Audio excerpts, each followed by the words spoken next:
ናቲ የ25 ዓመት ወጣት ሲሆን የ25ኛ ዓመት ልደቱን ካከበረበት ወቅት ጀምሮ በህይወቱና በስራው ደስተኛ አይደለም።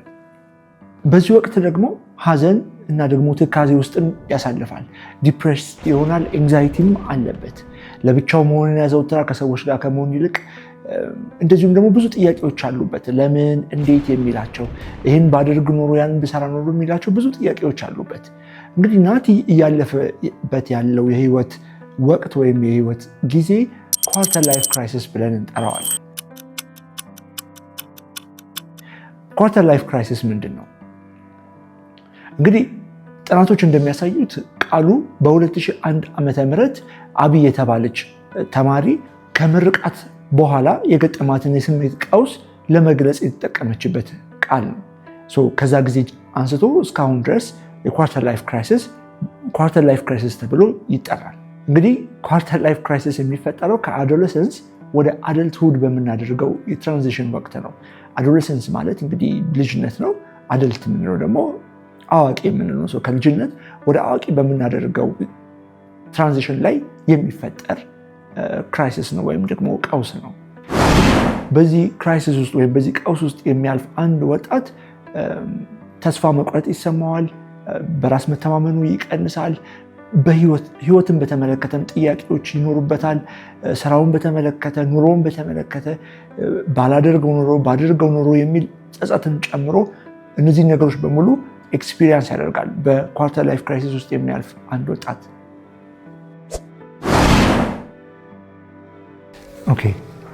የመጀመሪያው የኳርተር ላይፍ ክራይሲስ ስቴጅ ብለን የምንጠራው ፊሊንግ ስታክ የተባለውን ስቴጅ ነው።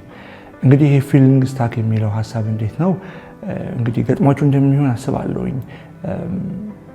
ስራችሁን እየሰራችሁ ባላችሁበት ወቅት በቃ ህልማችሁን ይዛችሁ እየተሯሯጣችሁ ባላችሁበት ወቅት የሆነ ፖይንት አለ፣ ተስፋ የምትቆርጡበት። ለምንድን ነው የምታገለው? የህይወት ዓላማዬ ምንድን ነው? ለምንድን ነው ይህን ሁሉ ስራ የምሰራው?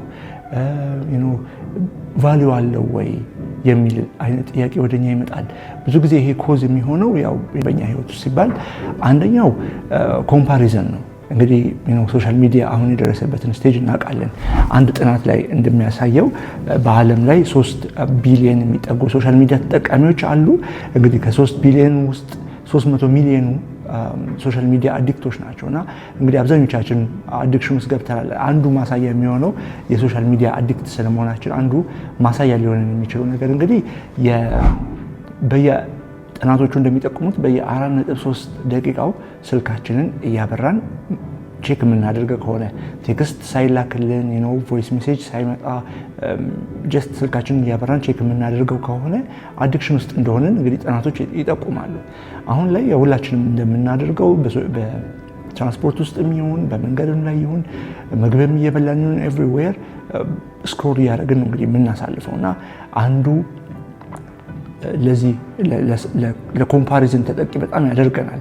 እንግዲህ ኢንስታግራምም ላይ ቲክቶክም ላይ የምናያቸውን ሰዎች ህይወት እየተመለከትን ራሳችንን ኮምፔር እናደርጋለን። እኔ ምን ጋር ያለሁት የቱ ጋር ደርሻለሁ? ምንም እኮ እየሰራሁ አይደለም በህይወቴ፣ ያሰብኩበት ቦታም አልደረስኩኝም እና የህይወት ሚኒንግ እናጣዋለን። የመኖርን ትርጉም ሉዝ እናደርጋለን። ጠዋት ተነስተን መስራት ያለብንን ስራዎች የምንሰራበትን ሪዝን እናጠዋለን እና አንዱ የኳርተር ላይፍ ክራይሲስ ፊሊንግ ስታክ የተባለው ስቴጅ ነው። እንግዲህ አንዱ ያነሳውላችሁ ለዚህ ሁሉ መንስኤው ብለን ያነሳ ነው ምንድነው የኮምፓሪዝን ነው። ኦር ደግሞ የሶሻል ሚዲያውን ኢፌክትም በዚህ ውስጥ ለማየት እንግዲህ እየሞከርን ያለ ነው። ሌላው ዓላማ ሳይኖረን ከቀረ እንግዲህ በቪዲዮ መጀመሪያ ላይ እንዳነሳ ነው በ20ዎቹ ውስጥ የሚገጥመን ክራይሲስ ስለሆነ ከ20ዎቹ በፊት ህልማችንን ካላገኘ ነው ይሄ ክራይሲስ ደግሞ ሞር የመጨመር እድል ይኖራል። ምክንያቱም የምንኖርበትን እውነተኛውን ፐርፐዝ ወይም እውነተኛውን ሚኒንግ ስቲል ስላላገኘ ነው። የምንኖር ፐርፐዛችን ምንድን ነው? የምንኖርለት ሪዝን ለምንድን ነው የሚለውን መጀመሪያ ማግኘት መቻል ይኖርብናል። ኦር ደግሞ እኔ የተፈጠርኩት ለዚህ ጉዳይ ነው ብለን ስፔሲፊካሊ መናገር መቻል አለብን። ኦር ደግሞ እኔ የምኖረው ይሄን አኮምፕሊሽ ለማድረግ ነው የሚል ስፔሲፊክ የሆነ ጎልና ዓላማ ሊኖረን ይገባል ማለት ነው። ይሄኛው ነገር በሌለን ሰዓት ክራይሲሱን ሞር ይጨምረዋል። እንግዲህ ሌላኛው ደግሞ የምናነሳው ነገር ምንድነው?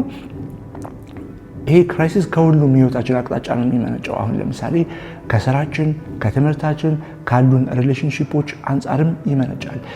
የኢንቫይሮንመንትም ኢፌክት ይኖራል። ያ ማለት ቤተሰቦቻችን ኤክስፔክት የሚያደርጉት ከኛ ነገሮች አሉ። ጓደኞች ከኛ የሚጠብቁት ነገር አለ። እኛ ለራሳችን ኢንቪዥን ያደረግነው ነገር አለ።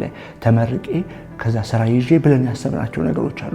እነዚህ ነገሮች ሁሉ እንዳሰብነው ነገሮች ሳይሄዱ ሲቀሩ ህይወት የራሷ እቅድ ሲኖራት፣ ህይወት የራሷ መንገድ ሲኖራት ይሄ ክራይሲስ ወደኛ ህይወት ውስጥ ይመጣል።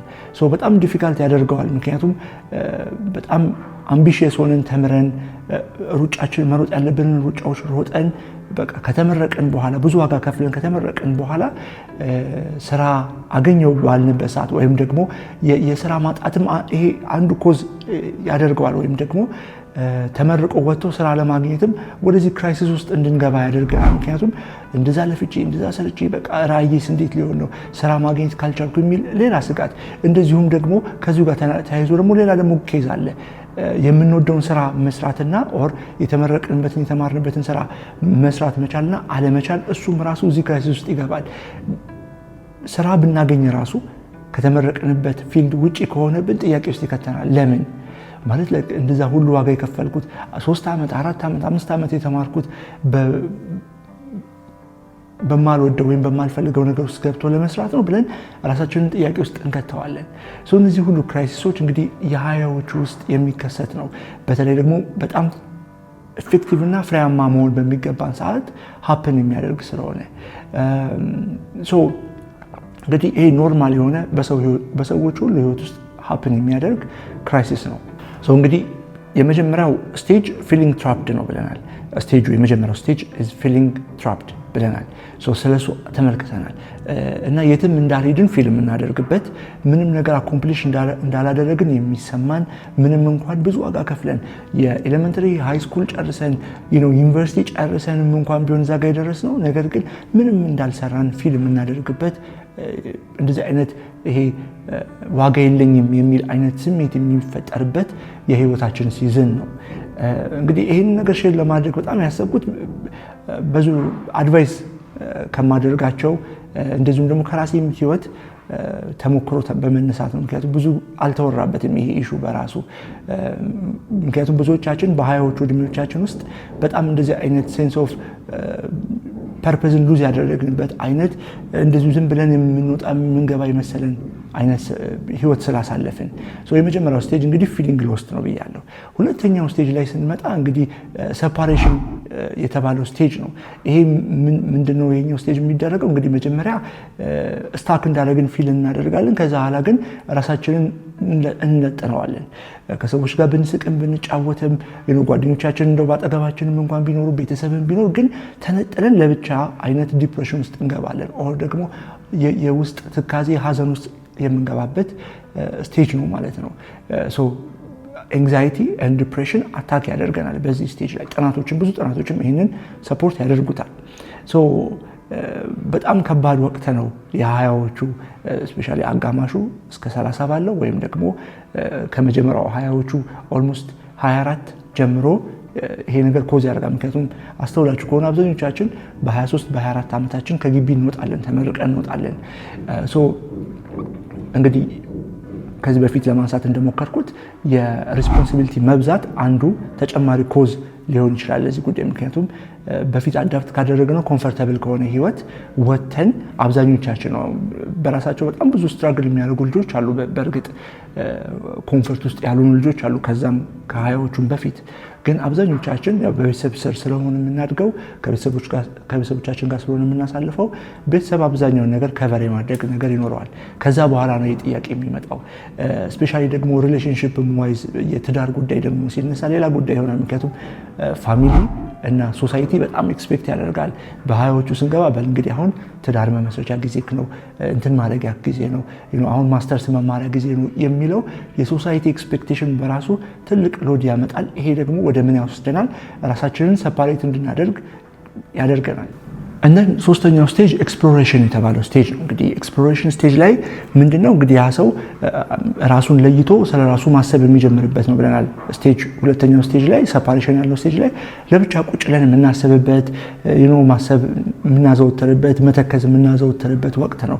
ከዛ በኋላ ግን ወደ ኤክስፕሎሬሽን ስቴጅ ግን ስንገባ አዳዲስ ነገሮች መሞከር እንጀምራለን። እስቲ ቆይ ይሄን ነገር ልሞክረው፣ ደስ የሚያሰኘኝ ከሆነ እስቲ ይሄን ነገር ትራይል አድርገው ሳቲስፋክሽን የሚሰጠኝ ከሆነ እያልን ወደዛ አዳዲስ ነገሮችን ኤክስፕሎር ወደ ማድረግ ውስጥ የምንገባበት ስቴጅ ነው ማለት ነው። የሶስተኛው ስቴጅ ኤክስፕሎሬሽን ይሆናል። አዳዲስ ስራዎችን የምንሞክርበት አስተውላችሁ ከሆነ አብዛኞቻችን በተለይ ወጣት የሆንን አሁን ላይ አንድ ስራ ላይ መቆየት አንፈልግም። ስራዎችን በጣም እንቀያየራለን።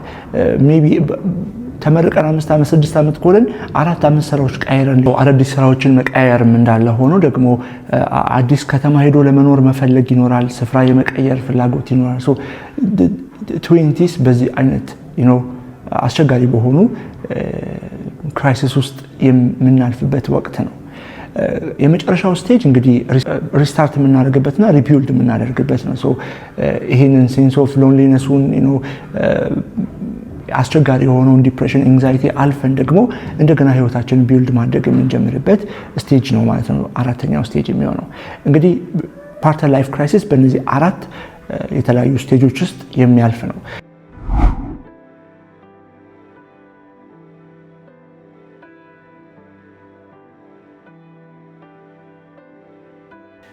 የመጀመሪያው ፐርፐዝለስነስ ወይም ደግሞ ዓላማ ማጣት ብለን እንይዘዋለን። እንግዲህ በኳርተር ላይፍ ክራይሲስ ውስጥ የሚያልፉ ወጣቶች ዓላማ እንደሌላቸው ፊል ያደርጋሉ። ለምንድነው የምሰራው? ለምንድነው ጠዋት ወጥቼ የምገባው? ለምንድነው ይህን ትምህርት የምማረው? ለምንድነው ይህን የማደርገው የሚል ጥያቄ ፐርፐዝ እንደሌለን ፊል የምናደርግበት ወቅት ነው ማለት ነው። አንደኛው ምልክቱ ፐርፐዝለስነስ ወይም ዓላማ ቢስነት ይሰማናል። ሁለተኛው የአይደንቲቲ ክራይሲስ ነው ወይም ደግሞ የማንነት ቀውስ ብለን የምንጠራው ነው። እኔ ማነኝ? ለምንድነው የምኖረው? ለምንድነው የተፈጠርኩት? የሚሉ ጥያቄዎች በጣም ጎልተው የሚሰሙበት ወቅትም ጭምር ነው። ሶስተኛው እንግዲህ ፕሮፌሽናል አንሰርቴኒቲ ነው ወይም ደግሞ መርጬ እየሰራሁት ባለሁት የስራ ዘርፍ ደስተኛ አለመሆን ነው። በመሃል ይሄ የስራ ዘርፍ ወዳሰብኩበት ህልም ያደርሰኛል ወይ? ውስጤስ ደስተኛ ይሆናል ወይ በዚህ ስራ? የሚሉ ጥያቄዎች ይነሱበታል። በስራችን ራሱ ደስተኛ አንሆንም። የፕሮፌሽናል የሆነ አንሰርቴኒቲ እርግጠኛ አለመሆን ይከሰታል። አራተኛው ሪሌሽንሽፕ ስትረስ ነው ወይም ደግሞ ባሉ ሪሌሽንሽፖች ውስጥ የሚፈጠር ስትረስ የፍቅር ህይወት ላይ ይሆናል። በፍቅር በምናሳልፈው ሪሌሽንሽፕ ውስጥ ሊሆን ይችላል። ከጓደኞቻችን ጋር ባለን ህብረት ይሆናል። ከቤተሰቦቻችን ጋር ባለን ሪሌሽንሽፕ ይሆናል። ስትረስ ወይም ጫና የሚፈጠርበት ወቅት ነው። ምክንያቱም ካለብን ክራይሲስ የተነሳ እኛ ደህና ሳንሆን አብረውን ያሉ ሰዎችም ደህና ማደግ አንችልም። የእኛ ደህንነት መጀመሪያ ይወስነዋል እና ደህንነታችን እኛ ደህና ካልሆንን እኛ ክራይሲስ ውስጥ የምናልፍ ከሆነ ቀውስ ውስጥ የምናልፍ ከሆነ አብሮን ያለውን ሪሌሽንሽፕ ስትረስ ይኖረዋል ማለት ነው። አምስተኛ ፎሞ የምንለው ነው ወይም ደግሞ ፊር ኦፍ ሚሲንግ አውት። ጓደኞቻችን ሲያገቡ፣ ሌላ ሪሌሽንሽፕ ውስጥ ሲጀምሩ፣ ገንዘብ የሚያስገኝ ነገር ሲጀምሩ፣ ህይወታቸው እየተለወጠ ስንመለከት ሶሻል ሚዲያ ስፔሻሊ ደግሞ ሶሻል ሚዲያ በምናይበት ጊዜ ነው አሁን ላይ ያለው ቲክቶክ፣ ኢንስታግራም ስክሮል ባረግን ቁጥር ፎቶዎችን፣ ቪዲዮዎችን በተመለከትን ቁጥር ራሳችንን ኮምፔር እናደርጋለንና እኔ እኮ እንደዚህ እያደረኩኝ አይደለም፣ እኔ እኮ ይህን እየሰራው አይደለም፣ እኔ እኮ ያን እያደረኩ አይደለም እያልን ራሳችንን በዚህ ውስጥ እንወቅሰዋለን። ፊር ኦፍ ሚሲንግ አውት አምስተኛው ሳይን ነው ማለት ነው። ስድስተኛው ኢንዲሳይሲቭ መሆን ወይም ደግሞ ውሳኔ መወሰን አለመቻል፣ ቶሎ ወደ ዲሲዥን መግባት መቸገርን ነው።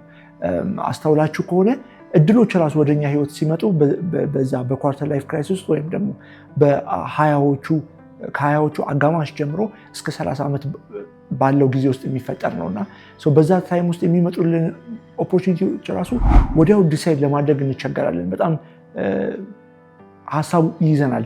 ባይሆንስ፣ ለኔ ባይመችኝስ፣ በኋላ እንደዚህ ቢፈጠርስ እያለን ቶሎ ብለን ውሳኔ ወስነን ከመራመድ ይልቅ ሳንወስን ረጅም ጊዜ እንወስዳለን። ሰባተኛው እንግዲህ አይዞሌሽን ነው ወይም ደግሞ ራሳችንን እናገላለን። ከሚሰሙን እነዚህ ይሄ ፐርሰናል የሆኑ ጥያቄዎች የተነሳ ራሳችንን ከማህበረሰቡ የሚሆን እንደዚሁ ከቅርብ ሰዎች ከቤተሰቦቻችን ራሳችንን የምናገልበት ነው። ይህንን ቀውስ ትሪገር የሚያደርገው ወይም ይህንን ቀውስ የሚያነሳሳው ነገር ምንድን ነው? አንድ 4 ሀሳቦችን በዚህ ስር ደግሞ እናነሳለን።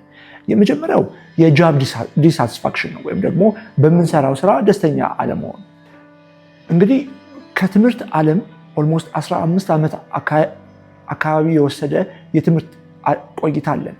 ከዛ ወደ ስራ ዓለም መቀላቀል ራሱን የቻለ ጫና አለው በተፈጥሮ። ነገር ግን ያ ጫና ደግሞ እንዳለ ሆኖ አንደኛ የምሰራው ስራ ደስተኛ የሚያደርገኝ ስራ ነው ወይ ወይም ደግሞ የምወደው ስራ ነው ወይ የሚል አንድ ጥያቄ ይኖረናል። ሁለተኛ ደግሞ ይህ ስራ ሰርቼው ህይወቴ ይቀየርበታል ወይ ብለን እንደገና ጥያቄ ውስጥ እንከተዋለን። ሶስተኛ ኖርማሊ ተምረን ራሱ አሁን በእኛ ሀገር እንደምናየው ስራ ማግኘት ራሱን የቻለ ችግር ነው። ከነዚህ ነገሮች የተነሳ የስራ ዲሳቲስፋክሽን ይኖረናል። ይሄኛው አንዱ የኳርተር ላይፍ ክራይሲስን እንትን የሚያደርገው ነው የሚቀሰቅሰው ነው ማለት ነው። ሁለተኛው የሪሌሽንሽፕ ፕሮብለሞች ብሬክአፕ ወይም ደግሞ በሪሌሽንሽፕ ውስጥ የሚፈጠሩ ቀውሶች ወይም አለመግባባቶች ይህን ክራይሲስ ያስነሳብናል። አስተውላችሁ ከሆነ ያው ብሬክአፕ እንዲቀለል አይደለም፣ በጣም ፕሮሰስ አለው እና በ20ዎች ውስጥ ደግሞ ሀፕን በሚያደርግበት ጊዜ ይሄ ክራይሲስ ይጀመራል። ይሄ ሲጨመርበት ሌላ እንትኑ ሶሉሽኑን ዲፊካልት ያደርገዋል። ስለዚህ ሁለተኛው የሪሌሽንሽፕ ክራይሲስ ነው። ሶስተኛ ፋይናንሻል ፕሮብለም ነው። እንግዲህ ተመርቀን እንደወጣን የምናገኘው የመጀመሪያ ስራ የምንፈልገውን የፋይናንሻል አቅም ወይም ስቴቢሊቲ ላይሰጠን ይችላል። ምክንያቱም አብዛኛውን ጊዜ መጀመሪያ ስንሆን ጁኒየሮች ስንሆን የምንቀጠርበትን ደሞዝ ያው ታውቁታላችሁ በጣም ትንሽ በሆነ ብር ነው እና ይሄኛው ደግሞ የፋይናንሻል ስቴቢሊቲ እንዳይኖረን ያደርጋል። የፋይናንሻል ስቴቢሊቲ አልኖርም ማለት ያሰብነውን ነገር ማድረግ አንችልም። ተማሪ ሆነ እያቀድን የነበረውን ነገር አኮምፕሊሽ ለማድረግ በጣም እንቸገራለን። ለትራንስፖርት የሚሆንን ገንዘብ ላናገኝ እንችላለን። ቤተሰብ ለመርዳት የሚሆንን ነገር ላናገኝ እንችላለን። ተከራይተን እየኖርን ደግሞ ከሆነ ለቤት ኪራይ እንኳን የሚሆን ነገር ላናገኝ እንችላለን እና የፋይናንሻል ስቴቢሊቲ በጣም ትልቅ ጉዳይ ነው። የፋይናንሻል ክራይሲስ እንደዚህ አይነት ነገር ሀፕን ሲያደርግ የኳርተር ላይፍ ክራይሲስን አብሮ ትሪገር ያደርገዋል። አራተኛው ሶሻል ፕሬዠር እና ኤክስፔክቴሽን ነው። እንግዲህ የማህበረሰብ ኤክስፔክቴሽን እና ደግሞ የቤተሰብ፣ የወላጅ፣ የጓደኛ፣ የጎረቤት ኤክስፔክቴሽን በጣም ትልቅ ጫና እንዳለው እናውቃለን።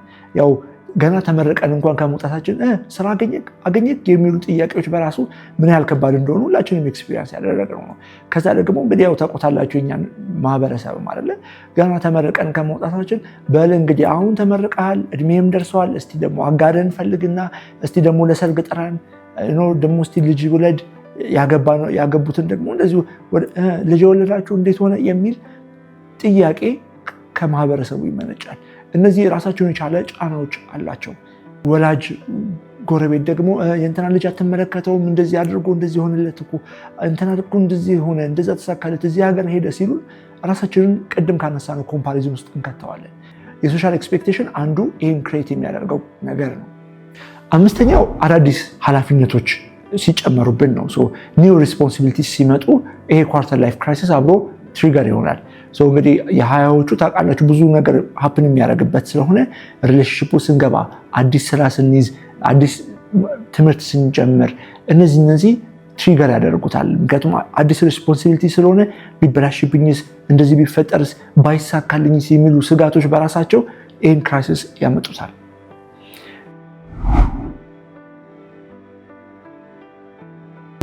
ቆም ብሎ ሪፍሌክት ማድረግ መቻል ነው። ልክ ስቴጅ 2 ላይ እንደሚደረገው ቆም ብለን ሪፍሌክት ማድረግ መቻል ነው። ያለውበትን ቦታ ወዴት መሄድ እንደምፈልግ ትንሽ ፋታ መውሰድ የሚገባን ጊዜ ነው። ለአንዳንድ ሜጀር ዲሲዥኖች አለመሮጥም ጥሩ ነው፣ አለመቸኮልም ጥሩ ነው። ረጋ ብሎ ይሄ ነገር የምር ያስፈልገኛል ወይ፣ በአሁን ሰዓት ሃንድል ማድረግ እችላለሁ ወይ ብሎ መጠየቅም በጣም ጥሩ ነው። ሁለተኛው እና በጣም የሚመከረው ደግሞ የኛ ታላላቆች የሆኑትን ሜንቶር ሊያደርጉን የሚችሉ ሰዎች በዙሪያችን ታላቅ እህት፣ ታላቅ ወንድም ይሆናል ማማከር በጣም ያግዛል። ከተቻለ ፕሮፌሽናል ሄልፕም ሲክ ማድረግ ጥሩ ነው። ምክንያቱም ሪል ችግር ነው፣ ሪል ሶሉሽን ስለሚፈልግ ኤክስፒሪየንስ ካደረጉ ሰዎች ጋር ደግሞ ጊዜ ማሳለፍ ጥሩ ነው። እንደዚህ አይነት ነገር እየተሰማኝ ነው፣ ዋት ዱ ዩ ቲንክ፣ አንተ አልፈህበታል ወይ አንቺ አልፈሽበታል ወይ ብሎ ቼክ መደራረጉ በደንብ የሚያግዝ ነገር ነው። እንግዲህ ሌላ ሶስተኛ ሀሳብ ላነሳ የምችለው በርቱ የሚል ሀሳብ ነው ላነሳ የምችለው። ማለት ይሄ ስቴጅ በጣም አስቸጋሪ ነው። ኦልሞስት ወደ ህልማችን እየሮጥን ባለንበት ሰዓት የሚገጥመን ስለሆነ ቆም ብሎ ማሰብ ይጠይቃል። ኦር ደግሞ መበርታትን ይጠይቃል። እንደገና ጠንከር ብሎ መጓዝን ይጠይቃል። መበርታት ካልቻልን በእንደዚህ አይነት አስቸጋሪ ሁኔታዎች ውስጥ ወደፊት መቀጠል አንችልም። ይሄ ዲፕሬሽን በመጣ ጊዜ መበርታትና አሰልቺ ቢመስልም የቀን በቀን ኑሯችን በዛ ወቅት አሰልቺ ቢመስልም ጠዋት ሄዶ ስራ እንደገና ደግሞ ማታ ተመልሶ ወደ ቤት እንደዚህ የሆነ ይሄ መንዴን የሆነ አክቲቪቲ ቢሆንም ነገር ግን መበርታት ያስፈልጋል።